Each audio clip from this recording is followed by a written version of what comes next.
بسم الله الرحمن الرحيم. الحاقة ما الحاقة وما أدراك ما الحاقة كذبت ثمود وعاد بالقارعة فأما ثمود فأهلكوا بالطاغية وأما عاد فأهلكوا بريح صرصر عاتية سخرها عليهم 7 ليال و8 أيام حسوما فترى القوم فيها صرعا كأنهم أعجاز نخل خاوية فهل ترى لهم من باقية وجاء فرعون ومن قبله والمؤتفكات بالخاطئة فعصوا رسول ربهم فأخذهم أخذة رابية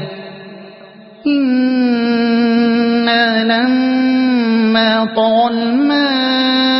الماء حملناكم في الجارية لنجعلها لكم تذكرة وتعيها أذن واعية فإذا نفخ في الصور نفخة واحدة وحملت الأرض والجبال فدكتا دكة واحدة فيومئذ وقعت الواقعة وانشقت السماء فهي يومئذ واهية والملك على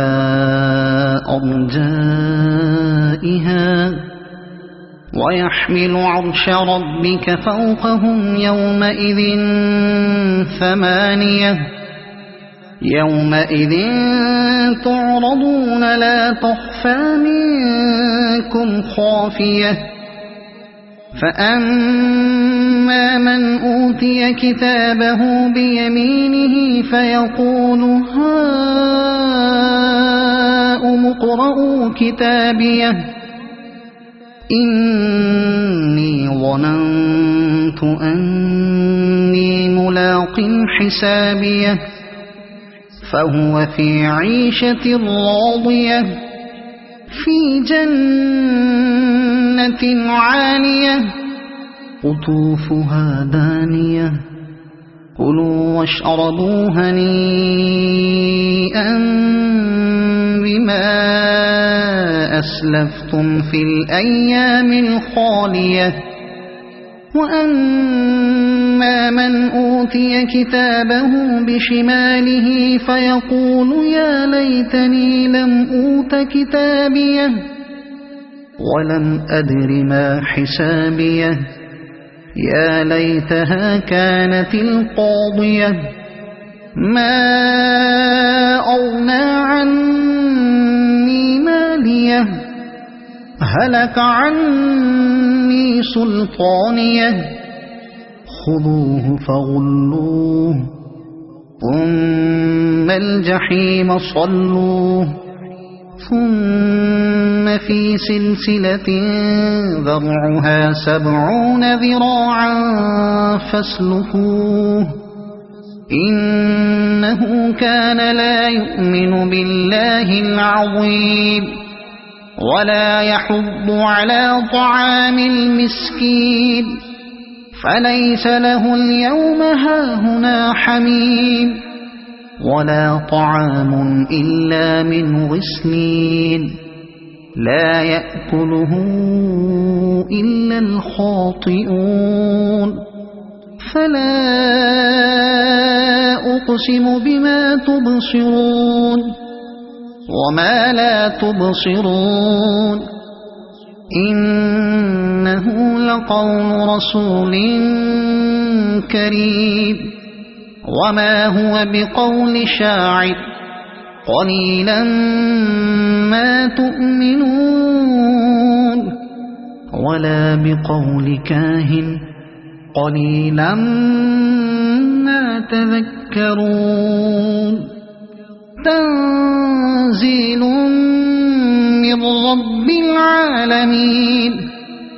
ولو تقول علينا بعض الأقاويل لأخذنا منه باليمين ثم لقطعنا منه الوتين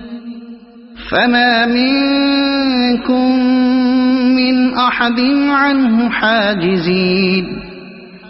وإنه لتذكرة للمتقين وإنا لنعلم أن منكم مكذبين وإنه لحسرة على الكافرين وإنه لحق اليقين فسبح باسم ربك العظيم